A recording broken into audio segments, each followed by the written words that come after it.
عید الاضحیٰ قریب ہے اور سوال سب کے ذہنوں میں ہے، تو آئیے قربانی سے متعلق 5 عام سوالات کے آسان، مستند اور شریعت کے مطابق جواب جانتے ہیں۔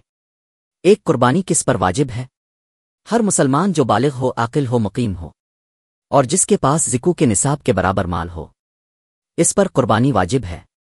حوالہ: سنن ابن ماجہ، حدیث 3123۔ فقہ حنفی، بدائع الصنائع۔ 2، قربانی کتنے دن کی جا سکتی ہے؟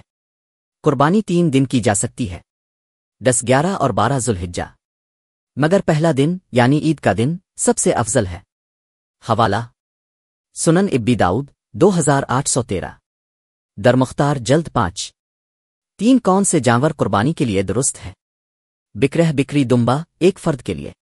گائے، بیل، اونٹ، 7 افراد شریک ہو سکتے ہیں۔ حوالہ: صحیح مسلم، حدیث 1318۔ جامع ترمذی، 1505۔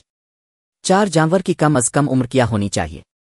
بکرے اور دمبے 1 سال، دمبا اگر 6 ماہ کا ہو اور فربا ہو تو بھی جائز۔ گائے کم از کم 2 سال، اونٹ کم از کم 5 سال۔ حوالہ: صحیح مسلم، 1963۔ سنن ابی داؤد، 2799۔ 5، کیا قربانی کا گوشت غیر مسلم کو دیا جا سکتا ہے؟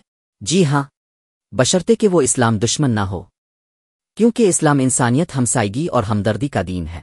حوالہ: قرآن، سورۃ الدھر، آیت 8۔ فتح الباری، شرح صحیح بخاری۔ اللہ ہماری قربانی قبول فرما اور ہمیں اخلاص کے ساتھ عمل کرنے کی توفیق عطا فرما، آمین۔